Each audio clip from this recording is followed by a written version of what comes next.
Hey everyone, welcome to my YouTube channel. तो आज के वीडियो में मैं आपको अंग मेंटेनेंस सेक्शन ई के सीजन 2 को एक्सप्लेन करने वाली हूँ।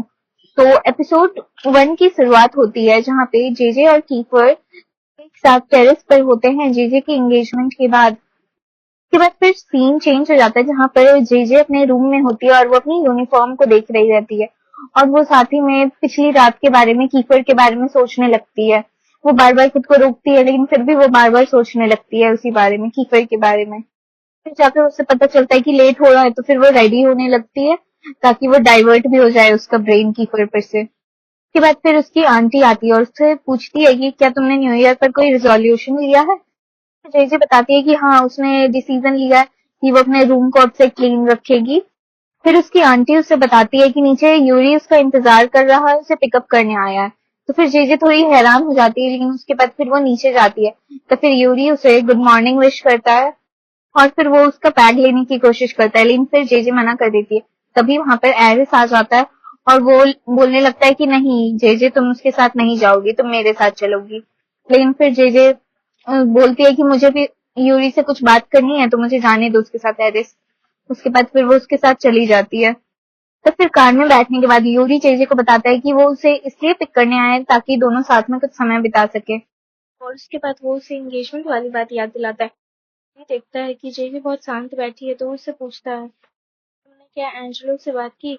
तो फिर जे बोलती है कि नहीं, अभी नहीं, सही समय आने पे मैं बात करूंगी। यूरी बोलता है कि मैं खुश हूँ कि मैंने अपनी सारी फीलिंग्स तुमसे सही सही सच सच बताई, इस बात का मुझे कोई भी पछतावा नहीं है। वो कहता है कि अब हमारी एंगेजमेंट हो चुकी है तो हम बिल्कुल ही नॉर्मल अब जिएंगे, मतलब वो कुछ भी अब नहीं छुपाना चाहता है, अपनी सारी फीलिंग्स को वो एक्सप्रेस करना चाहता है। फिर यूरी की बातें सुनकर जेजे बहुत ज्यादा हैरान हो जाती है बट वो कुछ भी एक्सप्रेशन वैसा नहीं दिखाती। फिर यूरी कहता है कि वो जेजे का इंतजार करेगा, शादी तक भी वो इंतजार करेगा, क्योंकि उसे भी पता है कि जेजे कीपर को पसंद करती है। और यूरी ये सोचता है कि पक्का जेजे एक ना एक दिन उससे प्यार करने लगेगी। उसके बाद जेजे अपने नेकलेस को खोलकर उसमें अंगूठी डाल लेती, एंगेजमेंट रिंग। उसके बाद उसे पहन लेती है और वो दोनों बात करते हैं कि क्लास में अभी किसी को भी बताना सही नहीं होगा, फालतू का प्रॉब्लम हो जाएगा। उसके बाद फिर यूरी जेजे के फोरहेड पे किस करता है। उसके बाद जेजे को बहुत ज्यादा ऑकवर्ड फील होता है। उसके बाद वो कार से उतर जाती है, स्कूल वो लोग पहुंच जाते हैं। तब फिर वो चली जाती है अपने क्लास की तरफ और यूरी उसे देख रहा था। और यूरी यहाँ पे थोड़ा सैड दिखता है हमें, मतलब वो बहुत ज्यादा अपसेट हो गया था ऐसे ही, क्योंकि उसको पता था कि जेजे उसे पसंद नहीं करती है। उसके बाद फिर सीन चेंज हो जाता है जहाँ पे जेजे अपने क्लास में जा रही रहती है और वो सोच रही रहती है कि अब उसे कीपर के बारे में कुछ भी नहीं सोचना चाहिए। और वो अभी अपने क्लास में एंटर नहीं की थी, जेजे वो कॉरिडोर में थी, मतलब वो जा ही रही थी क्लास में, तभी वहां पे कीपर आ जाता है और वो जेजे को पकड़ कर मतलब हल्का पुश करते हुए दीवार के पास ले जाता है। और फिर जाकर के वो उसे परेशान करने लगता है, बोलता है क्या तुम्हें मेरी याद नहीं आई तेरे में, और यहाँ पे वो थोड़े एग्रेसिव मूड में था। फिर जे कहती है कि ये गलत है, कीपर तुम हट जाओ यहाँ से। मैं अंदर ही अंदर सोच रही थी कि अगर वो कीपर के साथ रहती तो ये यूरी के साथ चीटिंग होगा। तब फिर वो कीपर को ये बात बोलती भी है तो फिर कीपर रिप्लाई में बोलता है कि चीटिंग कैसे, जब मैं और तुम कोई रिलेशनशिप में ही नहीं, तो ये चीटिंग थोड़ी ही हुई। मैं चीजें कहती है कि ये सही नहीं है तो फिर कीपर उसे और परेशान करने लगता है। उसके बाद और फिर उसे किस करने लगता है तो फिर चीजें गुस्से में उसे बाइट करके वहां से चली जाती है। फिर कीपर पीछे से चिल्लाता है, बोलता है ऐसा तुमने क्यों किया, मुझे जवाब चाहिए, रुको। उसे कहने लगता है और वो क्लासरूम में एंटर कर जाती है। फिर वो क्लास में देखती है कि सब कुछ नॉर्मल है, लेकिन उसे फिर जाकर के उस सीएन की याद आने लगती है क्योंकि वो काफी टाइम से नहीं किसी से बात कर रहा था। सोच रही थी पता नहीं वो ठीक भी है ना। उसके बाद फिर डेविड और बाकी दोस्त भी क्लास में आते हैं। कीपर भी क्लास में आ जाता है और सब कोई कीपर को देखकर उसका मजाक उड़ाने लगते हैं, बोलते हैं कि किसने तुम्हें मारा, क्योंकि उसके होठ पे कटा हुआ था, जेजे बाइट कर दी थी। फिर जेजे को बहुत ज्यादा ऑकवर्ड लग रहा था ये सब सुनकर। उसके बाद फिर यूरी भी आ जाता है क्लास में और यूरी डायरेक्ट जाकर जेजे के बगल में बैठ जाता है। तो देखते कीपर को फिर जलन होने लगती है, तब फिर कीपर जाकर जेजे के बगल वाली साइड में बैठ जाता है, दूसरे साइड। सोचती है कि सब कुछ पहले जैसा ही है, बट फिर भी सब कुछ काफी चेंज है। तभी क्लास में टीचर आ जाती है जो कि बताते हैं कि तुम लोग के एग्जाम्स होने वाले हैं, और फाइनल रिट्रीट एग्जाम जो कि जिस दिनों में स्टार्ट होने वाले हैं। ये सुनकर जे बहुत ज्यादा हैरान हो जाती है और उसको पता नहीं चल रहा था मतलब किस टाइप का एग्जाम होने वाला था। फिर वो पूछती है यूरी से, तो फिर वो बताता है कि इस रिट्रीट एग्जाम में अच्छा स्कोर करना बहुत जरूरी है, वरना फिर ग्रेजुएट नहीं हो सकते हैं। तो फिर जे थोड़ी परेशान होने लगती है, तब फिर यूरी उसे कहता है तुम परेशान मत हो, तुम कर लोगी। ये सब बातें सुनकर कीफर थोड़ा जेलिस हो रहा था, लेकिन फिर भी वो चुपचाप बैठा रहता है। उसके बाद फिर लंच ब्रेक आ जाता है। सभी बच्चे क्यू में खड़े होकर अपना खाना ले रहे थे, और उसके बाद फिर जे अपना लेने के बाद दूर जाकर के एक टेबल में, साइड में एक टेबल पे बैठ जाती है। तब फिर कीफर भी वहीं आकर बैठ जाता है उसके बगल में, और उसे याद दिलाने लगता है न्यू ईयर नाइट की बातें। उसके बाद वो बहुत ज्यादा घबरा जाती है उसकी बात सुनकर। वहीं पर यूरी आ जाता है और उससे पूछता है क्या सब ठीक है जे? तब फिर वो बात को टाल देती है कीपर की, और बोलती है हाँ सब ठीक है, और अपना खाना भी फिर स्टार्ट कर देती है। कीपर फिर उसके पास जाकर बोलता है यू आर माइन। उसके बाद फिर उसे गुस्सा हो जाता है, फिर वो वहां से चली जाती है, तो टेरेस पे चली जाती है, जहाँ पर वो सोचती है कि अब मुझे यहाँ पर कोई परेशान नहीं करेगा, और वो सीएन को कॉल लगाने लगती है। लेकिन फिर काफी देर तक रिंग होने के बाद भी सीएन कॉल नहीं उठाता।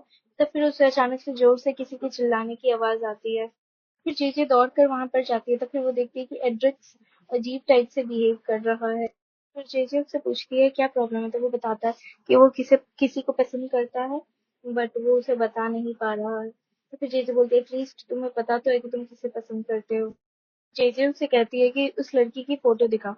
तो फिर एड्रिक्स उसे फोटो दिखाता है, और वो लड़की और कोई नहीं श्रेया होती है। बात को लेकर काफी ज्यादा शॉक हो जाती है, लेकिन वो फिर वादा करती है ड्रग से कि वो इस बात को किसी को नहीं बताएगी। उसके बाद सीन चेंज हो जाता है, जहाँ पे जे अपने घर आती है से वापस। उसके बाद वो वहां पे देखती है काफी सारे सूटकेस रहते हैं। उसके बाद उसे वहां पे सीएन दिखता है जो कि खाना खा रहा रहता है डाइनिंग टेबल पे। तो फिर जे सीएन को देखकर बहुत ज्यादा गुस्सा होती है और बोलती है तुमने मेरा कॉल क्यों नहीं उठाया। तो फिर वो बोलता है कि जो है मेरा भाई मुझे लंदन भेजना चाहता था, और मैं नहीं जाना चाहता था, इसलिए मैंने फैसला लिया कि मैं तुम्हारे घर में छुप जाऊंगा कुछ दिन।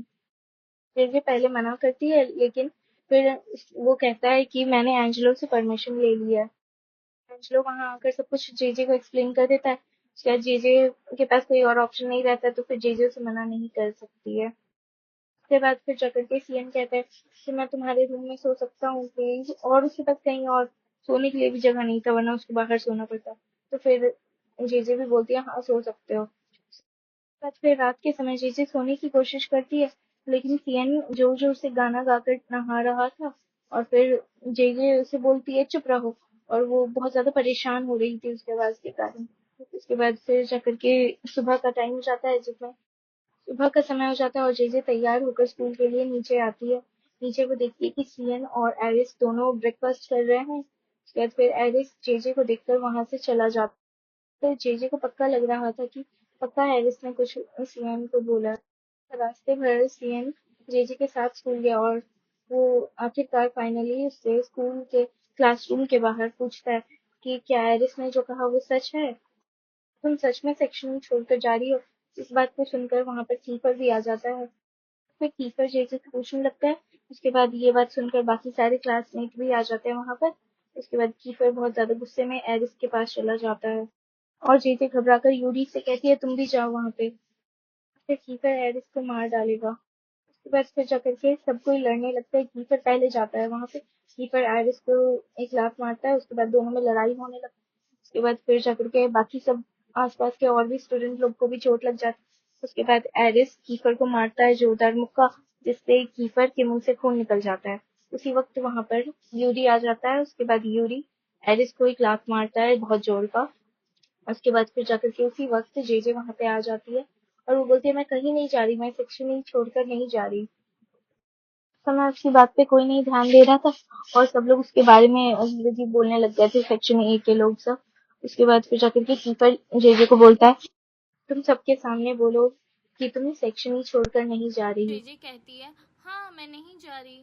तो फिर एरिस बोलता है सोच लो पहले ही जेजे, तब फिर तुम अपने पापा से नहीं मिल पाओगी। तब फिर कीफर उसके तरफ एरिस की तरफ देखकर कहता है अच्छा तो तुम जेजे को ब्लैकमेल कर रहे थे। फिर वो जेजे की तरफ घूमता है और उसे बोलता है कि तुम फिक्र मत करो, मैं तुम्हारे पापा के भी कांटेक्ट में हूँ, मैं उनसे बात करूँगा और तुम्हें ज़रूर उनसे मिलवाऊँगा। फिर सीन चेंज हो जाता है जहाँ पर दिखाया जाता है कि जेजे टेरेस पर जाती है जहाँ पर कीफर रहता है और जेजे के हाथ में आइस पैक रहता है। वो कीफर के पास ले जा रही रहती है क्योंकि लड़ाई में कीफर के ओठ में चोट लग गया था, तो वो उसे आइस पैक दे रही थी बट वो ले नहीं रहा था। फिर जेजे ने अपने हाथ से ही थोड़ा सा उसके लिप्स के पास प्रेस किया आइस पैक। तो फिर कीफर कहता है आराम से करो। तो फिर वो बोलती है कि तुम मेरे लिए लड़ते क्यों हो, गुस्सा से बोली। तो फिर कीफर जेजे को सॉरी बोलता है। तो फिर वो हैरान होकर बोलती है क्या तुम मुझे सॉरी बोल रहे हो, एक बार फिर से बोलो। तब फिर कीफर बोलता है मैं बस तुमसे ही माफ़ी मांग रहा हूँ और किसी से नहीं। जेजे बोलती है कि तुम्हारे लिए तो एक लंबी लिस्ट बननी चाहिए। तब फिर कीफर बोलता है मैं बस तुमसे ही माफ़ी मांग रहा हूँ। तो फिर जेजे पूछती है इसका क्या मतलब है, तुम्हें एरिस से भी माफ़ी मांगनी चाहिए, वो ऐसे ही लिस्ट बता रही थी।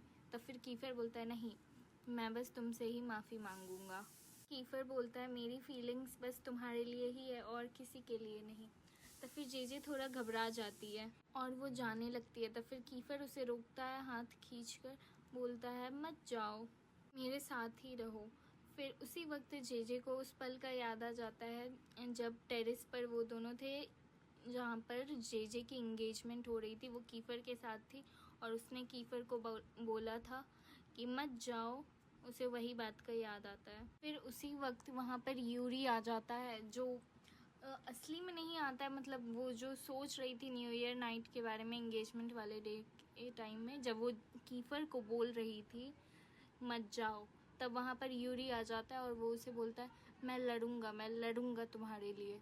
उसके बाद अचानक ही सीन चेंज हो जाता है, जेजे उठती है और ये सब जो भी उसने देखा था, जो भी अभी तक बताया गया था, वो सब जेजे का सपना था। जेजे परेशान होकर बोलती है ये सब इतना रियल क्यों था। तभी उसी वक्त वो सोचती है कि अब मुझे ये सब नहीं सोचना है और वो अपना मोबाइल उठाकर देखती है तो उसमें यूरी का गुड मॉर्निंग मैसेज था। फिर जेजे सीएन को देखने लगती है कि वो किधर है।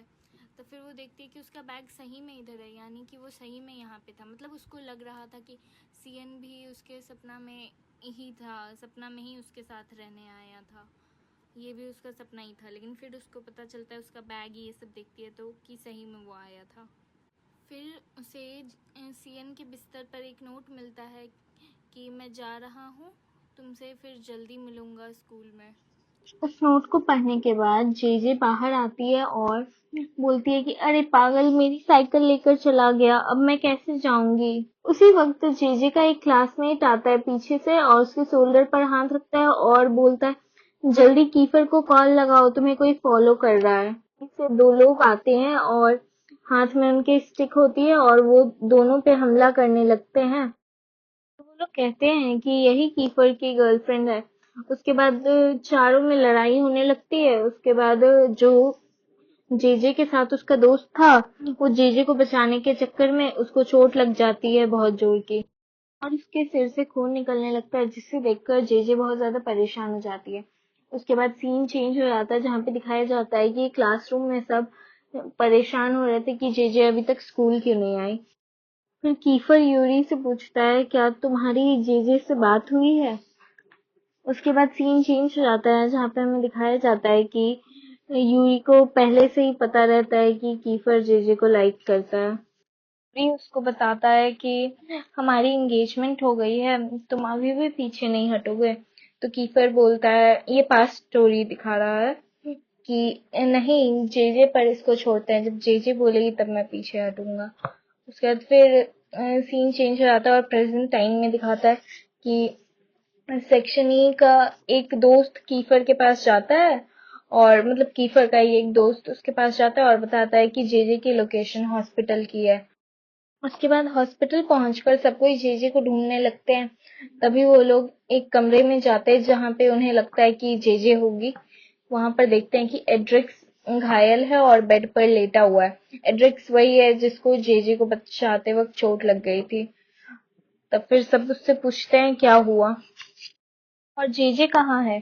बस वो बताता है रैम, जो कि एक विलन है इसमें, उसके कुछ गुंडे आए और जेजे को कीफर की गर्लफ्रेंड समझकर उसे किडनैप करना चाहे। और फिर वहां से बचना हमारे लिए बहुत मुश्किल था। उसके बाद डेविड आया, इसलिए हम लोग बच पाए वहां से। तभी पीछे से डेविड कुछ खाते हुए आता है। तो फिर कीफर उससे बोलता है कि नेक्स्ट टाइम कुछ भी हो तो मुझे बोलना, ज्यादा हीरो बनने की जरूरत नहीं है। उसके बाद कीफर वहां से चला जाता है और डेविड को फिर किसी का कॉल आता है। फोन पर कोई था जो जेजे के बारे में पूछ रहा था। तो फिर डेविड बोलता है तुम चिंता नहीं करो, वो बिल्कुल ठीक है और नेक्स्ट टाइम से ऐसा कुछ नहीं होगा। और वो जो कॉल पे था वो बोलता है ये सब कुछ कीफर के कारण हुआ है। उसके बाद दोनों किसी सीक्रेट प्लान के बारे में बात कर रहे थे, उसके बाद उन दोनों ने कॉल काट दिया। सीन चेंज हो जाता है जहां पर हमें जेजे को दिखाया जाता है। वो अपने शर्ट को पकड़ी हुई थी और शर्ट में पूरा खून लगा हुआ था। और वो हैरान हो रही थी सोचकर कि मुझे खून को देखकर कुछ अजीब क्यों नहीं हुआ, क्योंकि जैसा पिछले सीजन में दिखाया गया था कि वो खून को देखकर बहुत ज्यादा परेशान हो जाती है, वो कंट्रोल में नहीं रहती है। तो बहुत ज्यादा सोच रही थी कि ऐसा क्यों हुआ, इस बार उसको कोई फर्क क्यों नहीं पड़ा। तभी वहां पर कीफर आता है। फिर वो कीफर को देखकर रोने लगती है और बोलने लगती है कीफर कीफर, बार बार बोलने लगती है। उसके बाद कीफर उसके बगल में बैठ जाता है और उसे चुप कराता है, बोलता है मैं तुम्हारे पास हूँ, मत रो, चुप हो जाओ, ये सब बोलता है। उसके बाद उसे अपना जैकेट देता है और उसके बाद उसे गोद में उठाकर ले जाता है। वहां पर यूरी आ जाता है और वो बोलता है कि मैं तुम्हारा ख्याल रखूंगा। और वो सोचता है मन में कि यही अच्छा समय है, अच्छा मौका है जेजे का हेल्प करने का। तो फिर वो उस कीफर को बोलता है कि मैं जेजे का ख्याल रखूंगा। और जेजे ये सब सुनकर बहुत ज्यादा परेशान हो जाती है। उसके बाद एपिसोड 1 एंड